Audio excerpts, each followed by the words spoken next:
Le Congo, c'est un pays béni de la part de Dieu. Nous avons également les hommes capables à relever les défis de ces grands Congos.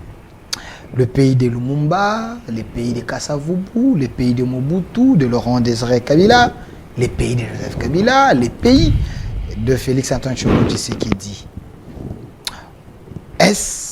On peut penser que tout ce que nous avons ici au Congo, on peut avoir une population très pauvre. Pour toutes ces questions très questionnantes pour aujourd'hui, on vous avait annoncé qu'on va recevoir pour vous les présidents de tous les journalistes de Kinshasa, les faiseurs des journalistes.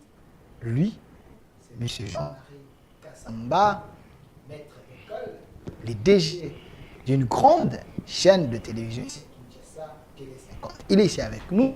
Président, soyez le bienvenu. Merci beaucoup, M. Delphin. Quand j'ai annoncé que j'allais vous recevoir, quelqu'un m'a dit, en face de vous, il y aura une bibliothèque. Je ne sais pas. Vous êtes une bibliothèque? Non, je suis tout simplement un citoyen congolais préoccupé par le développement de son pays, la stabilité de son pays, mais également l'émergence de son pays sur ce continent où ceux qui avaient moins d'atouts que nous se sont développés, ou plutôt ont changé leur environnement, et que dans le monde, les autres pensent qu'on est une grande puissance, éternellement et potentiellement toujours à présenter, et que nous-mêmes, Congolais, nous sommes inconscients de ce que nous représentons. Alors avec le peu de parcours que nous avons, avec ces soucis permanents de l'excellence, nous accumulons beaucoup de connaissances, d'expériences, d'atouts qui peuvent être partagés avec ceux qui veulent bien écouter, tout simplement. Alors, M. Jean-Marie Kassamba, vous êtes un vrai scientifique, vous êtes aussi professeur, hein, vous enseignez à l'université, vous êtes aussi très sollicité dans les différentes universités. Oui.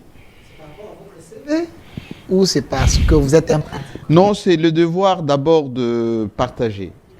Les soucis de transmettre. Vous savez, quand je suis revenu dans notre pays, j'avais lancé Fauteuil Blanc. La presse, les jeunes, ou les moins jeunes d'ailleurs, me posaient toujours la question, mais pourquoi vous ne voulez pas créer une chaîne de télévision au-delà des fauteuils blancs? Okay. Je l'ai fait. Et Kasonge Chilunde, paix à son âme, était venu me voir, mais président, pourquoi... Alors, à l'époque, j'étais directeur général de ma chaîne, postulé à l'UNPC pour essayer d'encadrer les journalistes comme vous avez encadré vos collaborateurs. Et j'avais invité à l'époque, d'ailleurs, M. Ekanda, paix à son âme, qui était le directeur général de l'ISIPA. De l'ISIPA, oui, oui. Et il m'a demandé, effectivement, de venir enseigner ses étudiants des licences, d'abord commerce international, ensuite ceux qui faisaient la douane, et puis étendre à toutes les filières avec 3 cours, l'éthique et la déontologie professionnelle, le marketing international et l'entrepreneuriat. Je fais ça depuis plus de 10 ans maintenant, mais par ailleurs, quand Matata Amponio a créé l'ENA, l'École nationale d'administration, dès la première promotion, lorsqu'on recruta les enseignants à cette époque-là, on m'a demandé effectivement de donner les cours de communication institutionnelle.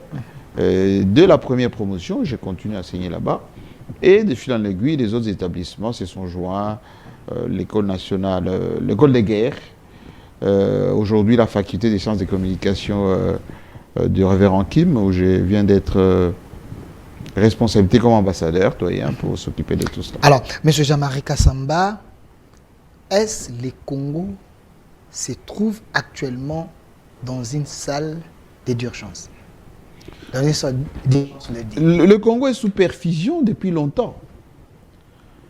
Depuis le Zaïre, quelqu'un disait que Mogezan a cric. Cric, ça veut dire ça tangue. On a juste mis un petit support en dessous. Il suffit d'enlever les supports, ça s'écroule. Okay. Ça, c'est depuis les années 80. Parce que je me rappelle, quand moi je suis parti en Europe, j'avais 15 ans, ce pays était déjà en crise. La première dévaluation du Zaïre monnaie, c'est en 1980. Et j'ai vu ma grand-mère perdre ses économies en Bujumaï parce qu'effectivement, quand la dévaluation est arrivée, il n'y avait qu'une seule banque, Socobank, pour ceux qui connaissent Bujumaï à l'époque, pour aller faire échanger la monnaie. Et comme elle habitait à Bakwakanjé, là-bas, le nom de Kabé Kamanga, elle a perdu ses économies et elle avait beaucoup pleuré. Les matières premières, ce qu'on appelait dans les années 80 aussi, 70-80, la dépréciation des termes de l'échange, les cuivres, les cobaltes, etc. C'était plus le cuivre à cette époque-là. Ça fait plonger notre pays. Si vous lisez la lettre de 52 pages de 13 parlementaires, vous allez sentir la crise économique. Si vous suivez, vous lisez le livre de Ngoz Carlibonde, le mal zaïrois, vous allez suivre tout ceci. Et toutes les conférences de presse qui donnaient les opposants d'alors que la désuétude. Et donc, c'est des études de la RDC, du Zaïre de l'époque, de la RDC aujourd'hui, est devenue presque chronique. Chronique pas du fait que nous sommes un pays pauvre, mais du fait que le peuple congolais fait de faire de la politique sans faire de l'économie. Et fait de la mauvaise politique. Quelqu'un a dit, faites-moi de la bonne politique, je vous ferai de la bonne économie. Et parce que nous faisons la mauvaise politique, ça a des conséquences, alors, fatales, sur l'économie. Donc, notre pays est en crise, effectivement, multisectorielle. Est-ce qu'il faut rester dans les plaintes ou il faut chercher à sauver ces pays? Alors pour sauver les Congolais? Mais ce n'est pas les plaintes, c'est les constats. Vous savez, quand vous allez à l'hôpital, on vous fait un diagnostic, on vous demande effectivement les plaintes. Comment vous vous sentez? On dit non, j'ai mal ici, j'ai tous comme ceci. Le médecin écoute ce que vous dites, il fait maintenant son check et il vous propose une thérapie. Et s'il est un bon médecin, que vous avez donné les plaintes, le vrai, vous allez voir les manifestations ou l'amélioration, les guérisons de ces plaintes assez rapidement. Nous, notre pays, on connaît ce dont nous souffrons. On connaît. Est-ce vrai, on connaît? Bien évidemment qu'on connaît. Qui sait? Tous ceux qui sont avertis, tous ceux qui sont ne serait-ce que soucieux d'autre chose. Écoutez, quand vous écoutez Patrice Lumumba, même dans sa lettre, qu'il laissa à sa femme, la fameuse lettre à Pauline, mais qu'est-ce que Lumumba dit? Le Congo de demain sera... D'abord, l'histoire du Congo, c'est écrite par les Congolais. Les Congolais, il faut une autodétermination, il faut une production, il faut... Tout ce que Lumumba dit dans sa lettre, c'était déjà le constat que, un, les Belges nous ont spoliés, deux, il faut qu'on soit ce qu'on appelle nationaliste pour rentabiliser ce que nous avons, et trois, il faut qu'on se focalise sur le développement. Tous ceux qui se sont... ceux qui ont succédé à Lumumba, ils ont dit effectivement la même chose. Mais il y a dans le chef de nos compatriotes une espèce de nonchalance, une espèce de, excusez-moi du peu, manque d'intérêt pour l'intérêt général qui fait que l'extérieur, l'étranger qui arrive chez nous, il voit ce qui doit être fait, il le fait et il gagne, et nous, nous ne faisons pas. Parce que vous avez cité lumumbiste, voulais-je dire, ils n'ont jamais appliqué la volonté de Lumumba. Cher ami, ce n'est pas parce qu'on s'est dit lumumbiste qu'on est en réalité détenteur des valeurs de Lumumba. Laurent Désiré Kabila, c'est un lumumbiste. Un lumumbiste. Et je vous parle avec beaucoup de liberté. Okay. Il faut remarquer que ceux qui ont osé faire ce que Lumumba a voulu faire, ils ont été condamnés, pour ne pas dire attaqués et poursuivis. Je vous donne un exemple de M. Laurent Désiré Kabila. Quand il arrive, effectivement, il était accompagné par ses partenaires des circonstances, les Rwandais, les Ougandais, etc., pour défenestrer. Conglomérat d'aventuriers. Oui, ça c'est l'AFDEL, selon Musée. Et donc, il arrive chez lui, son objectif atteint, et il dit voilà, désormais je vais me concentrer sur le développement de mon pays. Il met un haut là sur le libertinage qu'on avait constaté dans la classe politique. Trop de partis politiques, etc. On avait peint d'ailleurs tous ces bâtiments en jaune. Il y avait une espèce de discipline qui s'est installée. Qui a combattu Musée? Mais les gens de la Deuxième République qui étaient habitués avec la consommation, ils se sont rassemblés avec les Rwandais que Musée a chassés. Oui, le RCD, c'était rempli que de Mobutistes pour l'essentiel. Ils sont partis à Goma. Les gens qui étaient ici, des notables à Kinshasa, des Congolais, des ministres, des élus, etc. Ils sont partis s'associer aux gens qui étaient contre le musée pour faire ce qu'on appelle l'opposition, la RCD, etc. Nous a été tués par ces canals-là. Mais ces gens, il a bénéficié au Congo, les affaires. Je continue à vous dire que Joseph Kabila arrive. Alors, fin politique qu'il est, il dit voilà, mon père était radical, il est mort, qu'est-ce qu'il faut faire? Il camoufle sa stratégie.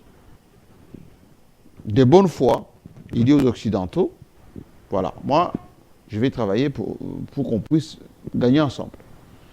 Il ouvre le secteur minier, il reprend avec les Bretton Woods, il opte pour la réconciliation avec les Mobutistes, partage du pouvoir, Sun City, etc. Avec des Rwandais aussi. Non. Certains Rwandais, certains Banyamoulé. Non. Joseph Kabila n'a pas pactisé avec les Rwandais. Qui n'ont jamais eu les cœurs à l'ouvrage. Jean Yachara avec Joseph Kabila, Lumumbiste qu'il est. Et je peux vous dire qu'à Sun City,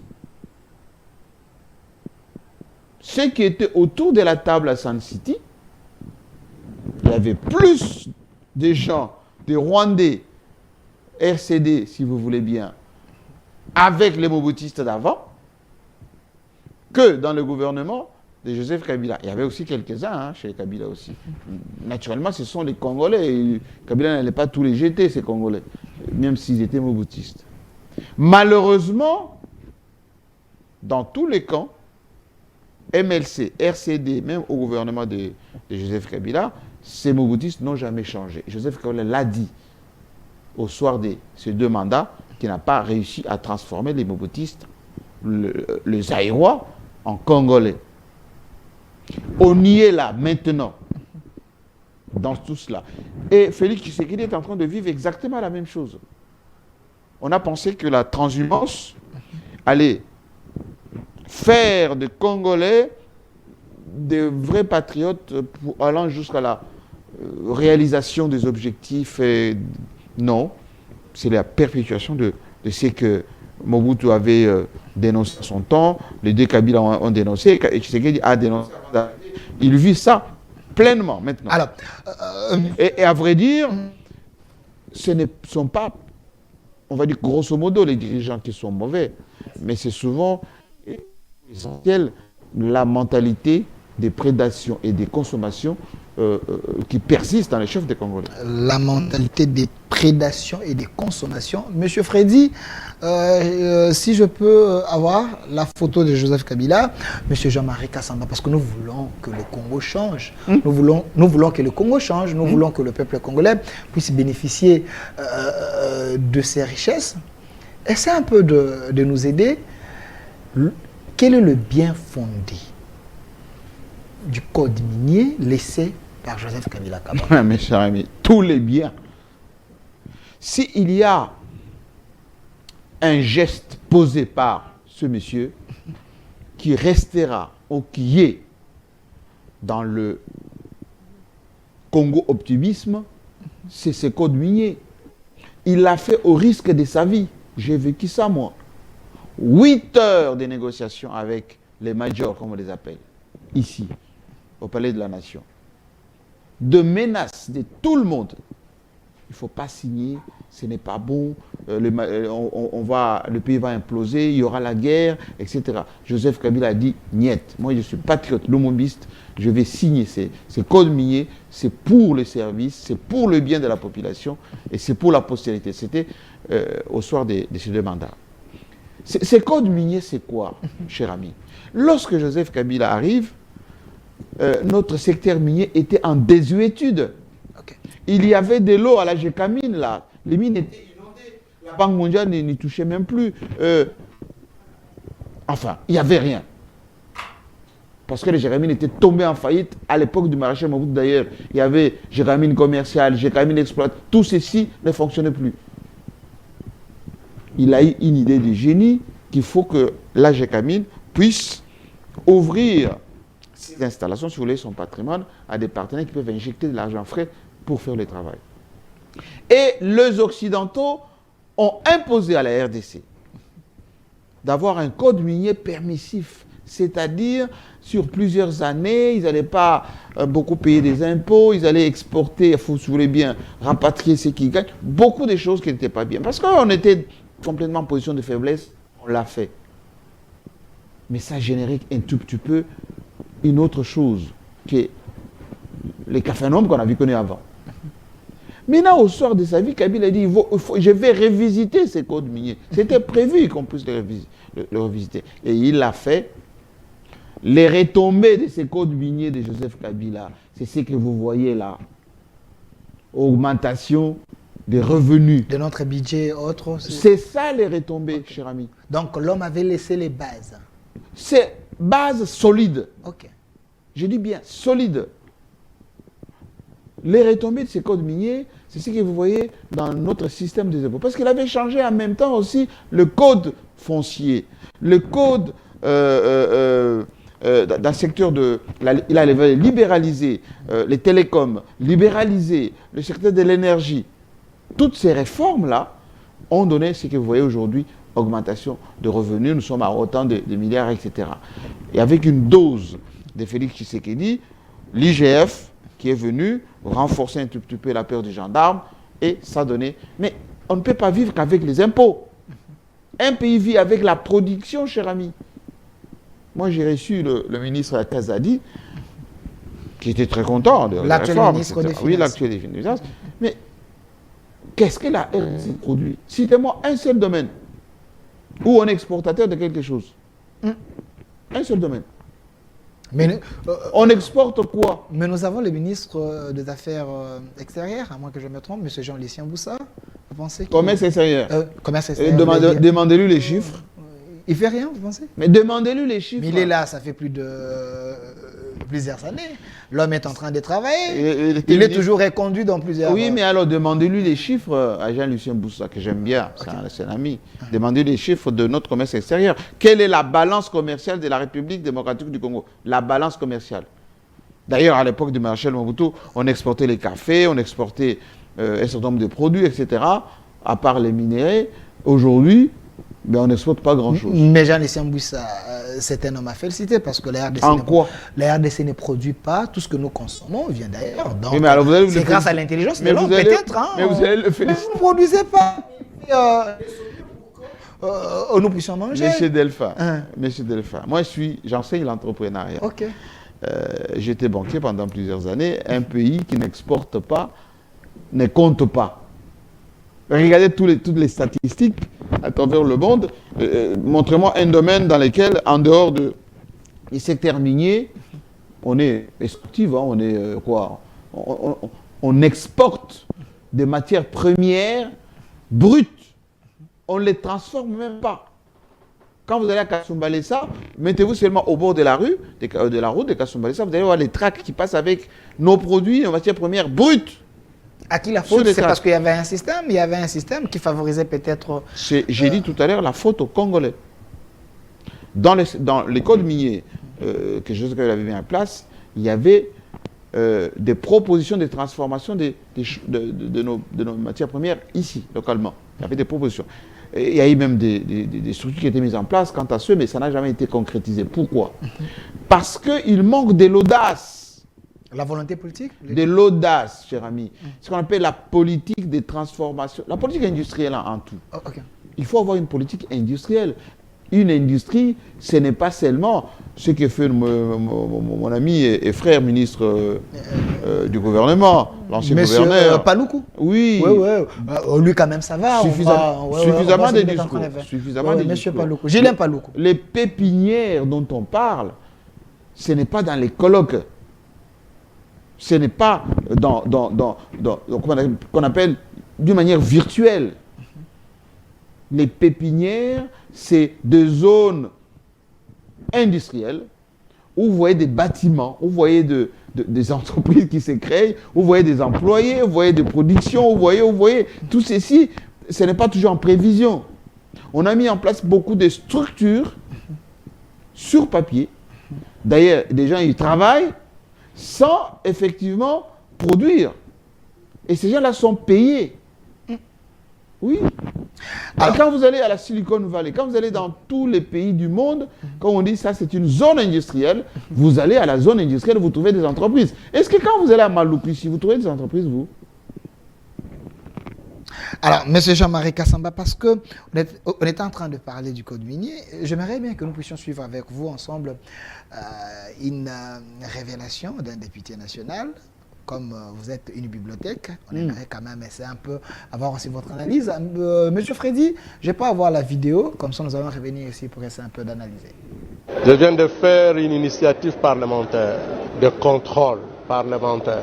Je viens d'adresser une question écrite à 3 membres du gouvernement, à savoir Madame la ministre d'État, ministre de portefeuille, Madame la ministre des Mines, et Monsieur le ministre des Finances de la République démocratique du Congo au sujet de la signature par les 3 membres du gouvernement d'un accord de joint venture avec la société Primera. La société Primera est une société de droit des Émirats arabes unis. Au terme de cet accord, il est indiqué que la société Primera et la République démocratique du Congo créent ensemble des sociétés primaires à RDC. 2 sociétés primaires à RDC. L'une, Primera Gold, pour l'or, et l'autre, Primera Metals, pour le 3T. Mesdames et messieurs la presse, il s'agit d'une mafia organisée. Pourquoi? Chaque société primaire n'apporte que $20 000. Je dis bien $20 000. Primera Gold, $20 000. Primera Metals, $20 000. Et dans les $20 000, la RDC apporte 9 000 et la société primaire n'apporte que 11 000. Mais à cause de 11 000 $, les 3 membres du gouvernement accordent un monopole pendant 25 ans pour l'or, pour le coltan, pour la cassiterie, pour le cobalt, bref, 3T pendant 25 ans pour toutes les provinces du Nord Kivu, du Sud Kivu et du Maniema. Mesdames et messieurs, c'est inadmissible. Maintenant, en termes d'obligation, la République démocratique du Congo s'engage à engager la société Sakima, qui est propriétaire de tous ces gisements, à signer un accord avec la société Primera pour 25 ans, en sorte que, à raison de seulement 11 000 $, Primera soit la seule société à pouvoir commercialiser l'or congolais, soit la seule société à pouvoir commercialiser le coltan, le cobalt, la cassiterite pendant 25 ans. Et ce n'est pas fini. On accorde à la société Primera un régime fiscal privilégié, plusieurs exonérations inédites, et là où elle doit payer au taux de réduction scandaleuse. Rien que pour le coltan, les sociétés congolaises et entités de traitement congolaises payent 12% de la valeur de chaque marchandise, du moins de la cargaison des minéraux, à l'exportation. Là où les sociétés congolaises payent 12%, Primera ne payera que 3,5%. Nous avons calculé uniquement pour le coltan, le Trésor congolais paye 80% de ses revenus. Au cours d'un mois, à voir le flux, nous perdrons 500 millions de dollars chaque mois pour les 3 provinces et pendant 25 ans. Nous avons donc dit que c'était inadmissible. Nous avons posé la question aux membres du gouvernement concerné parce que, comme vous le savez, le régime conventionnel a été abrogé par le nouveau code minier. Aujourd'hui, nous sommes sous le régime légal et toutes les sociétés sont traitées de la même manière. Le président de la République dit, et avec raison, vouloir créer des millionnaires congolais.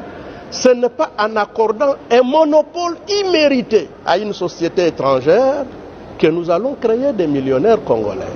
Ce n'est pas en accordant des exonérations illégales à un étranger que nous créons des millionnaires congolais. Et enfin, ce qui paraît scandaleux, en ce qui concerne le règlement du contentieux, les 3 membres du gouvernement ont renoncé au privilège de la souveraineté de la République.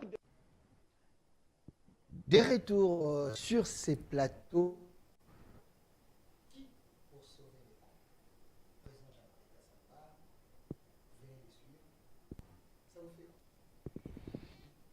J'ai la chair des poules. C'est répugnant, scandaleux. Mais c'est triste. Pourquoi c'est triste? C'est parce que ces députés, Maïcha, il est de l'UNC, de Vital Kamerhe, organisateur du congrès, qui vient de consacrer Félix Tshisekedi candidat à l'élection présidentielle 2023. Soutien du président Tshisekedi. Okay. Ce monsieur, il est du Kivu. Et il est de la majorité présidentielle. Donc de l'Union sacrée. Et c'est même pas de faux bruit parce qu'il vient de présenter ça à l'Assemblée nationale. Oui. Il n'y a pas plus scandaleux que ça. La clameur publique est où? La clameur publique. Mais il y a les 3 warriors. J'ai dit la clameur publique. Les 3 warriors cités. La clameur publique. J'étais avec vous ici. Ok. Vous. Quand les gens ergotaient autour du contrat chinois, contrat désavantageux, Bate Kimboka. En voici un exemple patent. Patent. Les dangers de ces Je vous explique. Je vous explique. Je vous explique, cher ami. Je vous ai dit au début de cette émission que ceux qui sont à la base de la destruction de notre pays, ce n'est pas souvent les étrangers. C'est nous-mêmes. Il n'y a pas de Rwandais là-dedans. Il y a des warriors. Non, il n'y a pas de Rwandais. Vous avez vu des Rwandais, vous? Ni le député qui dénonce, ni les 3 ministres qui sont en question. Il n'y a pas d'étrangers. Les seuls étrangers qui sont là-dedans, c'est ceux qui sont venus avec le fameux 20 000 $. 20 000 $. Pour 25 ans. Je dis bien 20 000 $ pour constituer une société minière. Et puis l'homme a tous les documents. Hein, donc il n'est pas en train de... C'est un avocat, oui. pour votre information. Moi, je l'ai reçu 5 fois, Ok. M. Maïcha.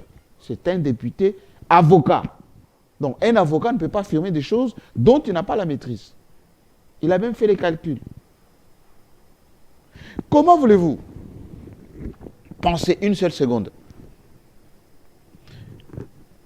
à un développement d'un pays lorsque, pour 20 000 $, vous signez des papiers pour accorder pour 25 ans à des structures pour qu'ils viennent exploiter vos minéraux à des régimes spéciaux au détriment de votre pays. Est-ce qu'il n'y a pas, peut-être, le député n'a pas bien compris, en connaissant M. Nicolas Kazadi, l'homme intelligent qu'il est, Mme Adèle et c'est maintenant... Madame, pensez-vous que eux, Mais enseignants, c'est lui qui c'était accuse. peut-être, je ne sais pas, parce que je ne Cher ami, m'imagine pas. cher ami, qui- cher ami. oui, oui. Moi, j'aimerais. Quand je parlais de la clameur publique, c'est que tout ceci ne se fait pas en cachette. Ça s'est fait. C'est dans l'administration publique, c'est des papiers en tête. Lui, les députés, il ne s'est pas caché, il est parti à l'Assemblée nationale. Les procureurs devraient se saisir de ce genre de choses pour enquêter, pour savoir les tenants et les aboutissants. Nous, journalistes, on en parle comme ça parce que c'est devenu viral. C'est sur la place publique. Est-ce que vous pensez que la corruption a y apaisé pour que les 3 ministres Mais puissent mettre leur signature? C'est pas moi de qualifier. Bon, je sais pas. C'est pas moi de qualifier. Tout ce que je peux vous dire est que nous avons eu suffisamment de dossiers de cette nature. Les Glencore, les AVZ, il y a suffisamment de choses de cette nature. Moi, j'enseigne aux jeunes. Lorsque je commence à donner des exemples, j'enseigne un cours qui s'appelle l'éthique et la déontologie professionnelle. Ça ne cadre pas avec ça. Et nous devons savoir que c'est de la responsabilité d'une génération.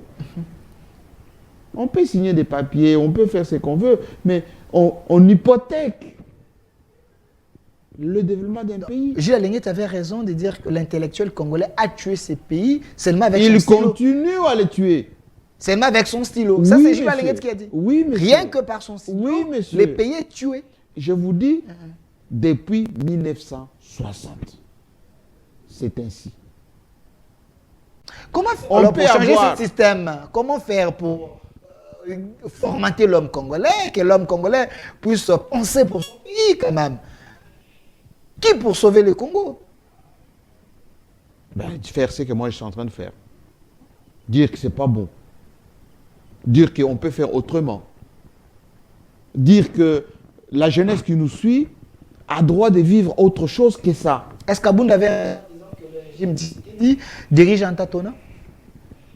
Bon, il faut laisser les paroles à Kabound. Moi, je ne peux pas être ni celui qui relaie ce qu'il dit Kabound, répéter ce qu'il dit. Moi, je dénonce ce que je constate, ce que vous avez diffusé, qui est aujourd'hui viral, qui passe partout. Dans une république qui se respecte, Responsable.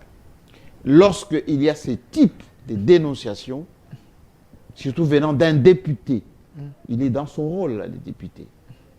On devrait se saisir de l'affaire immédiatement. Convoquer les protagonistes, poser des questions et rendre compte à l'opinion. Est-ce que c'est faux? Est-ce que c'est vrai? Pour apaiser. Parce que, qu'est-ce que ça crée in fine? Le discrédit. Le discrédit. Et les gens vont dire, mais finalement, on pensait qu'on était dans le bon. Regardez ce qui se passe. Parce que si c'était Fayoulou qui disait ça, ou quelqu'un, Emmanuel Chadari, ou Kamitatou, on aurait dit, oui, ça c'est le jeu de l'opposition à la veille des élections. Mais le monsieur là qui s'appelle Maïcha, c'est lui qui a prononcé que nous sommes candidats, ou plutôt notre candidat c'est Félix Tshisekedi. Lorsqu'ils vont faire le bilan de Félix Tshisekedi, notamment sur l'état des droits et la bonne gouvernance, eh bien, un opposant, on va dire terre à terre, va seulement récupérer cette vidéo, va la balancer, il va poser la question à son vis-à-vis, où est-ce que vous en êtes avec ça? Est-ce que ce n'est pas les ennemis de Félix Tshisekedi qui cherchent à suivre un peu son Vous pensez gouvernement? que Vital Kamere est ennemi de Félix Tshisekedi? Je ne fais que poser des questions. Non mais c'est la question aussi, par l'absurde qu'on peut se la poser. Kamere et son parti qui viennent de dire que Félix Tshisekedi est leur candidat pour l'élection présidentielle vont déposer une question sur la corruption. Présumé corruption. Oui, mais c'est corruption. C'est ce qu'on appelle atteinte aux intérêts supérieurs de la nation. Et on ne peut pas accepter quelqu'un, ça fait partie des critères au niveau de la CENI. De la CENI, oui, oui. Pour être candidat, Candidat. il ne faut pas avoir été dans ce genre de situation. Ok. Est-ce qu'on peut pas... Mais écoutez, en Chine, vous détournez, vous détournez 1000 dollars en Chine. Vous êtes traîné sur la place publique. Merci. Alors, Monsieur Freddy, je peux avoir la photo de Corneille Nangaa. Parlons-en, président Jean-Marie Kassamba. Hier, j'étais avec le ministre, l'ancien ministre de Justice, de la Justice, Maître détendu. L'homme ne pouvait pas suyer son pays comme ça. Vous avez suivi Corneille Nangaa comme un opposant. Qu'est-ce qu'il a dit? Vous l'avez suivi. Non, mais qu'est-ce qu'il a dit, Nangaa? Corneille Nangaa, pensez-vous que les dires de Corneille Nangaa, Qu'a-t-il dit? il faut arrêter Félix Tshisekedi? Bah, arrêtez, parce qu'il a fait quoi, Félix Tshisekedi, pour l'arrêter? Vous l'avez suivi, vous êtes un journaliste. Non, mais dites-moi, c'est que Nangaa Les dit. pays n'est pas géré. Le régime Tshisekedi continue toujours dans les erreurs. Il a vraiment dit des choses compromettantes contre le régime. Il est allé même à dire il faut faire tout pour arrêter Tshisekedi. Il a quel statut, M. Nangaa? C'est un opposant, mais un ancien président. Non, aujourd'hui, il a quel statut? C'est un opposant. Et par définition, un opposant ne peut dire que des choses négatives vis-à-vis du pouvoir. Est-ce que vous écoutez l'ancien président de la République des États-Unis, qui s'appelle Donald Trump? Ouais. Comment il parle de Biden? C'est un opposant. Vous avez... Est-ce que vous écoutez quand le monsieur de la France insoumise, comment il s'appelle? Le français de la France insoumise. Borloo. Oui, oui. C'est pas Borloo, c'est... ce nom va pas me revenir. Oui, oui. Eh bien, écoutez ce monsieur parler. Écoutez Marine Le Pen parler de Macron. Parce que nous dit, on s'inspire des démocraties, de vieilles démocraties. On s'inspire des vieilles démocraties. Même notre constitution est plaquée sur ces gens-là. Mais notre démocratie est encore bébé, il ne faut pas... Bébé, ça veut dire? On peut comparer... On a déjà eu 3 cycles électoraux.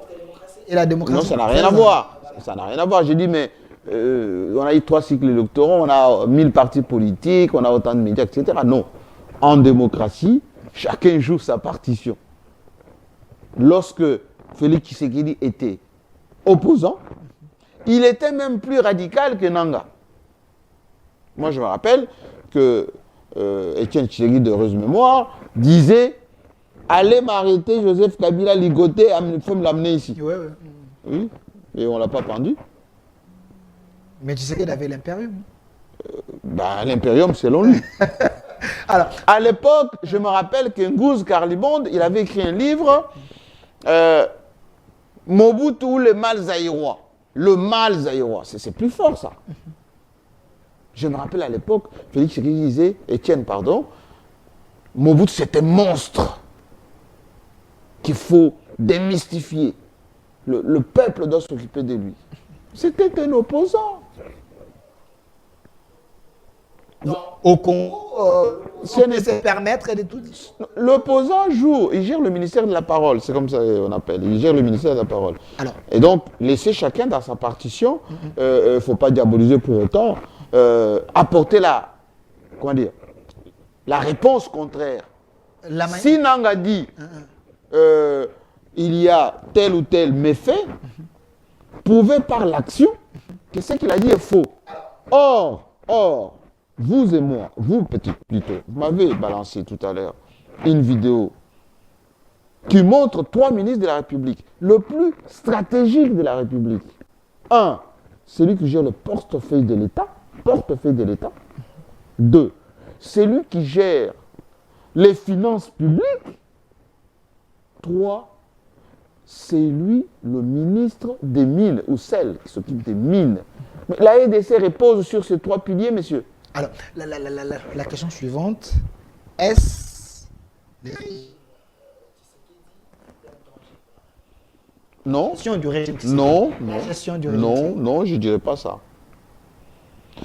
Je vous avais dit la fois passée que le système Tshisekedi n'existe pas. Comme le système Kabila n'existait pas, comme le système Mobutu n'existait pas. C'était des hommes congolais avant, à l'époque des 1960-65, jusqu'en 72, Zaïrois depuis 72 jusqu'à 97, congolais aujourd'hui. Ces hommes, malheureusement, sont dans une posture de consommation et de prédation. Monsieur Jean-Marie, il nous reste 5 minutes. Seulement. Monsieur Freddy, la photo du professeur Ndayouel, parlons-en. Président Jean-Marie, est-ce l'intellectuel congolais aujourd'hui, pensez-vous qu'il réfléchit à coups de billets? Il y a ceux qui pensent que le professeur Ndayouel, sa proposition est monnayée. Écoutez, j'étais venu ici l'autre fois, vous m'avez balancé l'image de mon frère de chez moi qui s'appelle Tiani. Ndayouel, Oui, avec sa proposition des pères et des pères. la congolité. On en parle presque plus. Et là, vous me montrez l'image d'un bon scientifique que je connais. J'ai travaillé avec lui, j'étais président de la commission de communication de la francophonie, il en était le commissaire général.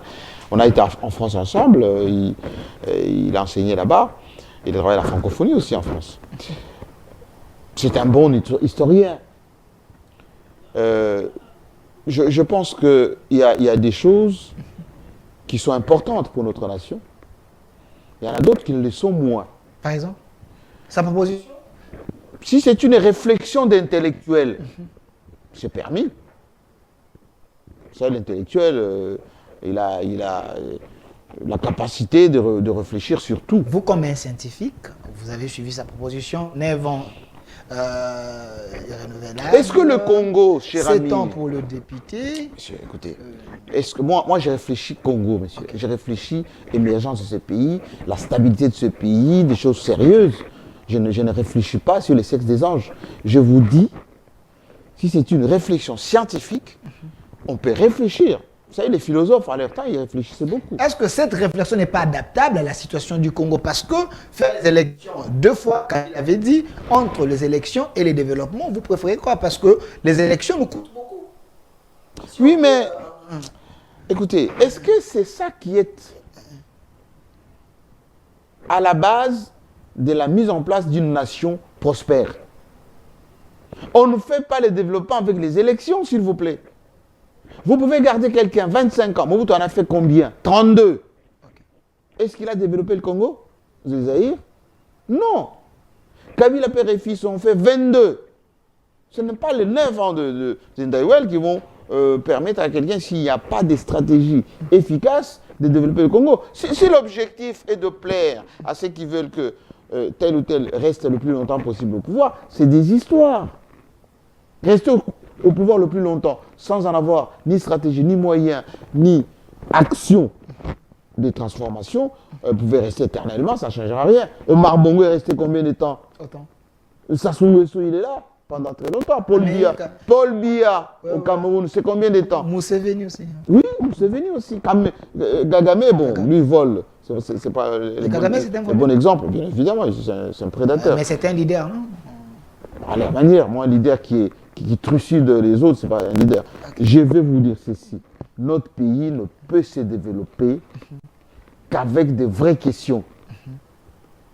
Il faut la transformation de l'homme congolais. Pas l'intellectuel qui prend des initiatives, des circonstances. Non. Vous pensez que ce pays est géré de manière événementielle? Oui, presque oui. Monsieur Freddy, 1 minute, la photo de Chadari. Je sais pourquoi j'ai... Ah, Chadari. Monsieur Jean-Marie Kassamba, vous êtes un scientifique. Vous êtes un ami de Joseph Kabila Kabange. Non, un frère. Un frère, voilà. Un frère de Joseph Kabila Kabange. Je suis l'ami des frères surtout de Félix Tshisekedi. De Félix Tshisekedi. La photo de Chadari. De mon terroir. Voilà, pas de problème. Oui. Alors, il y a ceux qui pensent que le PPRD ne veut pas aller aux élections parce que le PPRD n'a pas un discours. Il y a également les idées qui ne veulent pas aller, les idées de Martin Fayulu. Mais il y a un groupe de gens qui pensent aussi que ces élections, si nous allons avec ces climats, nous risquons d'avoir les mauvaises élections. Vous, comme un scientifique, quel conseil pouvez-vous donner à la classe politique? Qu'est-ce qu'il faut faire pour éviter les... Vous voulez la vérité ou la langue de bois? Nous, la vérité. Ben, la vérité est que si on réfléchit le plus sereinement possible, on ne peut avoir de bonnes élections que si on a jeté les bonnes bases, que si on a des textes, que si on a la logistique nécessaire, que si il y a un minimum d'inclusivité pour que l'après-élection soit aussi calme. Okay. On n'en est pas là. Il y a une hypocrisie collective.